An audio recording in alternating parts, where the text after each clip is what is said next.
Just look at it. Sure. Okay, she should be here in just a couple seconds. Okay, thank you. Back to your spot.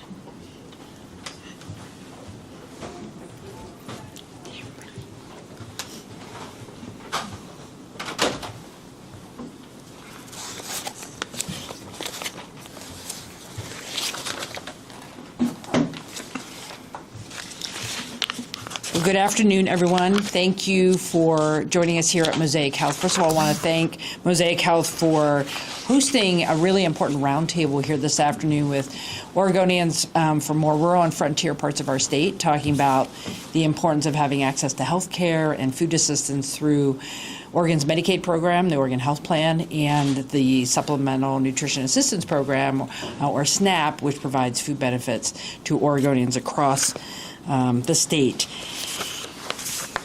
Probably wondering why I'm here in Bend.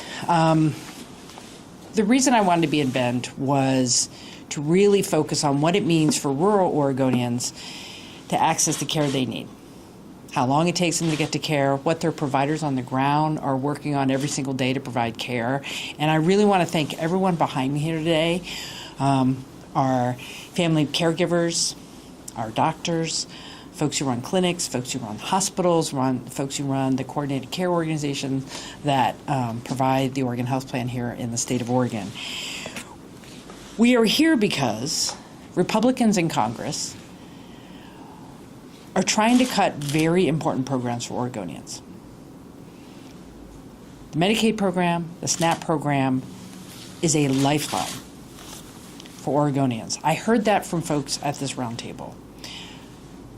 I would like every member of Congress, particularly Republicans in Congress, who are pushing budget proposals that would cut Medicaid and SNAP, to sit across the table from the folks I talked with today, the family caregivers who are absolutely tied to the Medicaid benefits that they get through the Oregon Health Plan, to make sure their kids can have what they need in their homes, the most cost-effective, best way to provide care for children with special needs. We're doing that here in Oregon. It's not easy, but we're doing it.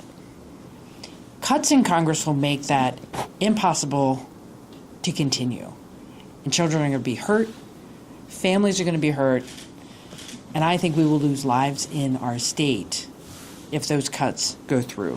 When we talk about food assistance, I heard from folks today who work in rural communities, making sure people can put food on the table.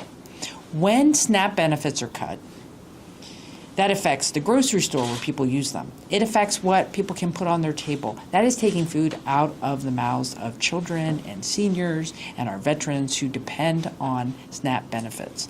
What we're seeing from Congress is a cruel and unnecessary plan to pool money, our tax dollars that we send to D.C., taking it back to D.C. to pay for tax cuts for very wealthy individuals, instead of letting those dollars come back to the state of Oregon to provide benefits through the Oregon Health Plan and through SNAP. They are cutting things that will make our communities unhealthy. And one of the things I heard about today was the providers. We have been so fortunate here in Oregon because we have been creative, we have all worked together. 97% of Oregonians today have access to health insurance. And a large number of those, over 1 million of them, are on the Oregon Health Plan. Because we have so many people covered, we have rural hospitals, we have rural providers, we have folks that, even though it's hard to provide OBGYN and delivery care in rural communities, they are there, they're making it work, because we have said, let us invest in our families and our children and our seniors so everyone can have care in our state. That is all at risk right now. And one of the reasons I'm also in Central Oregon is, Congressional District 2, which encompasses most of Eastern Oregon, is one of those places in the state where there is a large need for food assistance and health insurance through the Oregon Health Plan. In fact, Congressional District 2, represented by Congressman Cliff Bentz, has the highest reliance on the Oregon Health Plan and SNAP in the state per capita. There are 166,000 Oregonians who depend on SNAP here in the eastern part of the state. And 70% of children in rural areas receive their health care through the Oregon Health Plan. This is going to affect every part of our state if these cuts goes through. But mostly, our rural and frontier areas are going to be devastated. We will lose hospitals, we will lose providers, and most importantly, people are going to suffer because of these cuts. One of the things I learned today was when we are talking about these cuts, what you hear from Washington, D.C., that this is bureaucratic bloat that we need to cut. We know how to run cost-effective, effective programs in the state of Oregon. This is not bureaucratic bloat. When and if the Medicaid program is cut,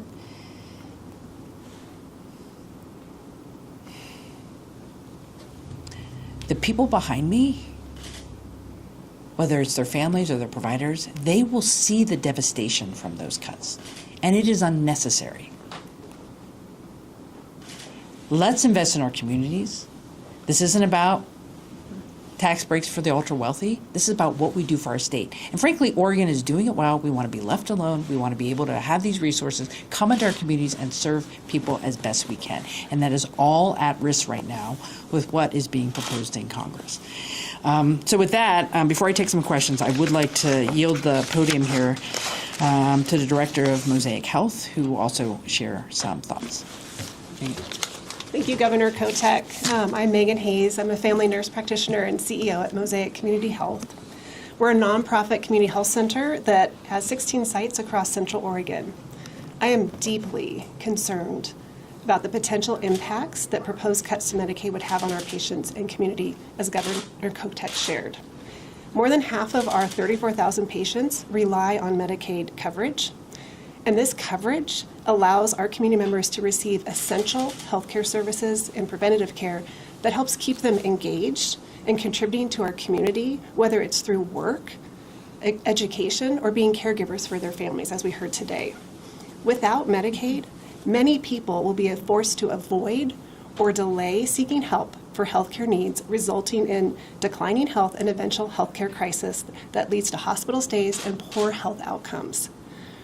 This actually costs taxpayers more money in the long term. One of our doctors from Burns shared today, diabetics who do not have access to primary care and getting their condition treated, their health declines, and what happens when their health declines, they end up in a hospital with severe complications that are incredibly expensive to treat without any payment for that. With the proposed Medicaid cuts, community health centers like Mosaic and hospitals that serve rural communities are in danger of reducing services or even closure, forcing people to travel large distances for care, while also impacting our local economies and eliminating critical jobs. Medicaid cuts would take us further from, not closer to, our goal in Oregon to have healthier communities. Thank you. Great. Now we have just a little bit of time for some questions. We have about 5 minutes. Sorry, we have to keep things moving a little bit. Just some ground rules. I will take questions first from in person, and then we'll see if we'll have remote questions that we'll take as well. But we are going to be prioritizing questions about this event. Questions first in the room? Governor, you heard that the economic impact of this, economic impact of this goes beyond those who are on Medicaid, SNAP, OHP. Talk a little bit about that. Yeah, thank you for that question. Remember that our healthcare providers are employers. When someone is looking to build a business or start a business or keep a business, they want to know if there's healthcare in that community. So if we lose or see substantial reductions in our hospital care or primary care, that will affect the entire economy in an area. And we will see, I think, job cuts. We will see businesses close because they will not have the services they need, particularly in rural and frontier areas. So this is an economic issue for the state of Oregon. And I think right now, when the cost of living is so present in people's minds, the cost of food, the cost of health care, this is not the time to cut. This is the time to invest, and there will be impact on our economies. Less money in the grocery store, if you don't have your SNAP benefits, we could see grocery stores closing or significantly reducing the supplies that they have. That is just one instance of why this has large impact, not just for the individuals who are receiving the care or the assistance, but all of us. And it's a really big deal, and I think it's just frankly not smart economic policy. Virtual question about what's being discussed here? Okay, go ahead. Hi, I'm Juliana with The Source Weekly. And you mentioned that these cuts would require the state to pick up some of the slack when it comes to assistance with Medicaid or SNAP. What would that look like at the state level, and what are some impacts that could come along with filling that gap? Well, let's talk about the Oregon Health Plan first. Right now, there are a lot of individuals who receive help through the Oregon Health Plan who are caregivers, taking care of family members. These aren't individuals who need to be out working. They're there to take care of family members. So we hear about this work requirement a lot from Congress, that we need to have work requirements for people on the health plan. If you're not at home taking care of someone, you are most likely working. So people are already working. But when you put an extra hoop you have to jump through to prove that, people get busy. Life intervenes, we will have people lose their care because they didn't get their paperwork in or something happened. That is not on them. We are trying to make it easier to keep people having their care. To implement the work eligibility that we're hearing from Congress, it's going to take a while, but it's going to cost upwards of $100 million between the staff and the programming changes on our eligibility system just to make it happen. And what I heard from the providers today when we were talking about it, we know people are just not going to keep their care, because the harder you make it, the fewer people stay on. That's how Congress is playing to save money.